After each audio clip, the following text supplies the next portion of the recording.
Shalom, selamat pagi dan salam sejahtera bagi kita semua, dimanapun Bapak Ibu Saudara berada. Hari ini kita akan mempersiapkan hati kita sebelum kita mendengarkan firman Tuhan. Mari kita berdoa. Bapa di dalam surga, Bapa yang kami kenal di dalam nama Tuhan Yesus, kami mengucap syukur kepada Tuhan atas pimpinan dan penyertaan Tuhan di dalam kehidupan kami sepanjang malam hingga pagi hari ini. Kalau kami boleh ada saat ini, semua adalah karena anugerah dan kemurahan Tuhan. Bapa, kami rindu mempersiapkan hati dan pikiran kami sebelum kami mendengar kebenaran firman-Mu. Berbicaralah kepada setiap kami, karena kami siap untuk mendengarkannya. Di dalam nama Tuhan Yesus kami berdoa. Amin. Saudara yang dikasihi Tuhan, pembacaan firman Tuhan hari ini dari 2 Raja-Raja pasal 2 ayat 15. Tertulis demikian. Ketika rombongan nabi yang dari Yeriko itu melihat dia dari jauh, mereka berkata, "Roh Elia telah hinggap pada Elisa." Mereka datang menemui dia, lalu sujudlah mereka kepadanya sampai ke tanah. Amin. Bapak Ibu Saudara yang dikasihi Tuhan, seringkali kita terpukau atau kagum dengan kekuatan yang dimiliki oleh seseorang. Ada orang-orang yang memiliki kekuatan atau kemampuan di atas rata-rata dari orang biasa. Kita pasti bertanya, dari mana kekuatan yang mereka peroleh? Di dalam renungan pagi hari ini kita akan belajar dari seorang tokoh Alkitab, yaitu Elisa. Elisa adalah orang biasa, seorang petani yang pekerjaannya membajak lahan pertaniannya. Ia berkomitmen untuk mengikuti Nabi Elia dan menjadi pelayannya.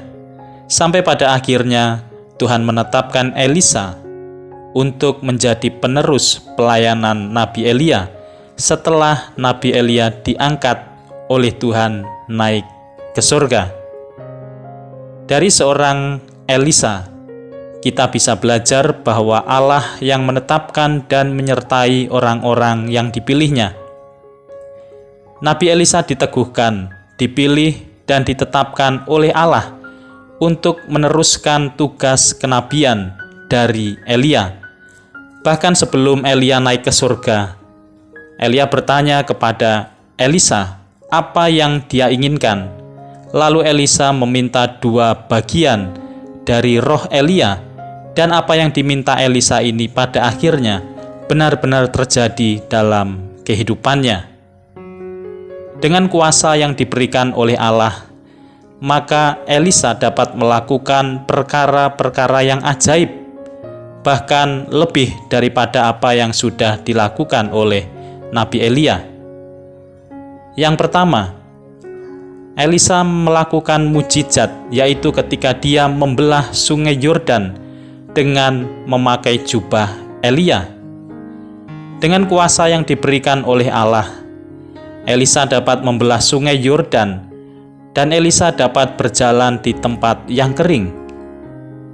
Ketika melihat Elisa diliputi oleh Roh Tuhan dan melakukan perbuatan yang ajaib, maka para nabi pengikut Elia sujud dan menyembah Elisa. Kuasa Allah tidak hanya sampai di situ. Allah juga membela Elisa dan tidak membiarkan segerombolan anak muda mengejek dan mempermalukan Elisa. Waktu itu ketika Elisa hendak naik ke Betel, maka ada segerombolan anak-anak muda yang mengolok-olok Elisa. Mereka menghinanya dan berkata, "Naiklah botak, naiklah botak." Maka Elisa berbalik dan Elisa mengutuk mereka demi nama Tuhan. Lalu atas seizin Tuhan, keluarlah 2 beruang dari dalam hutan, dan beruang itu mencapik-capik 42 anak muda yang telah menghina dan mengolok-olok Elisa. Mujizat yang kedua adalah ketika Elisa menyehatkan mata air yang ada di kota Yeriko. Seperti halnya Nabi Elia yang penuh dengan belas kasihan, demikian juga dengan Elisa yang dipakai oleh Tuhan untuk memulihkan dan menyehatkan mata air yang ada di kota Yeriko. Elisa menyehatkan air dengan cara menaburkan garam ke dalam mata air yang tercemar itu, dan dia berdoa di dalam nama Tuhan sehingga air yang tadinya tidak sehat menjadi sehat dan bisa diminum kembali oleh para penduduk kota. Dan setelah air itu menjadi sehat lagi, maka di kota Yeriko tidak ada lagi wanita yang mengalami keguguran bayi ketika meminum air dari sumber ini.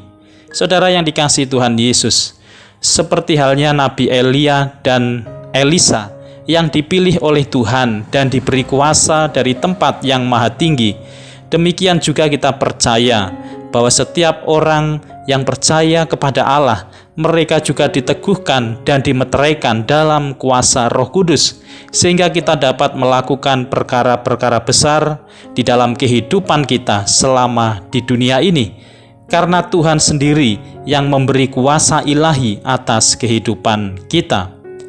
Kuasa yang diberikan oleh Allah kepada kita bukan untuk kesombongan diri kita, melainkan untuk memberi kepada kita keberanian di dalam bersaksi tentang Tuhan Yesus, dan juga memberi keberanian kepada kita untuk senantiasa menjadi berkat dan memuliakan nama Tuhan.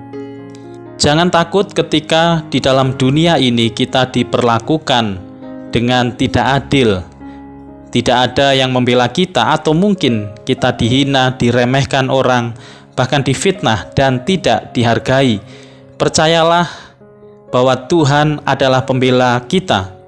Dia yang akan memunculkan kebenaran kita pada waktunya. Yang perlu kita lakukan adalah mari tetap menjaga hidup kita supaya tidak menyimpang ke kanan atau ke kiri. Biarlah hidup kita tetap di jalan Tuhan, karena dengan itu hidup kita akan diberkati Tuhan dan akan mengalami keberuntungan dari Tuhan. Saudara yang dikasihi Tuhan, mari tetap hidup di dalam penyertaan Tuhan dan juga pimpinan Tuhan. Amin. Mari kita berdoa. Bapa kami yang ada di dalam kerajaan surga, terima kasih Tuhan untuk firman Tuhan pagi hari ini. Kami bersyukur bahwa Tuhan memilih kehidupan kami, memperlengkapi kami dengan kuat kuasa dari tempat yang maha tinggi, dan kami percaya kami diberi keberanian oleh Tuhan untuk boleh menjadi saksi Tuhan, dan biarlah apa yang Tuhan boleh percayakan kepada kami, sungguh boleh kami gunakan untuk memuliakan nama Tuhan selama kami masih hidup di dalam dunia ini. Terima kasih Tuhan, hamba-Mu juga rindu saat ini berdoa untuk setiap kami yang sedang mengalami sakit dan kelemahan secara fisik, bagi kami yang saat ini sedang berjuang untuk terbebas dan sembuh dari virus COVID-19 atau penyakit-penyakit yang lainnya. Kami percaya bahwa ketika kami berdoa meminta kepada Tuhan, Engkau akan mendengar setiap doa kami, dan kami berdoa pada saat ini di dalam nama Tuhan Yesus Kristus. Kami percaya kuasa bilur darah Yesus menyembuhkan dan memulihkan setiap kelemahan kami. Ya Tuhan, kiranya Engkau juga melawat bangsa dan negara kami dan memakai setiap kami agar kami boleh terbebas dan mengatasi situasi pandemi COVID-19 ini. Terima kasih Tuhan, kami menyerahkan setiap aktivitas dan kegiatan kami sepanjang hari ini. Kami mohon pimpinan dan penyertaan Tuhan, sehingga kami boleh menjalani kehidupan kami sepanjang hari ini dalam keadaan sehat, semangat, dan penuh sukacita. Dan saat ini apapun pergumulan yang Tuhan izinkan terjadi atas kami, kami juga percaya bahwa segala sesuatunya pasti indah di dalam rancangan Tuhan. Saudaraku yang dikasihi Tuhan Yesus, arahkanlah hatimu kepada Allah dan terimalah berkat Tuhan. Tuhan memberkati engkau dan melindungi engkau. Tuhan menyinari engkau dengan wajah-Nya dan memberi engkau kasih karunia. Tuhan menghadapkan wajah-Nya kepadamu dan memberi engkau damai sejahtera. Di dalam nama Tuhan Yesus kami berdoa. Haleluya. Amin. Bapak, Ibu, Saudara yang dikasihi Tuhan, saya percaya kita semua diberkati dengan firman Tuhan hari ini. Selamat menjalankan aktivitas dan tetap semangat. Sampai bertemu kembali dalam renungan pagi esok hari. Tuhan Yesus memberkati.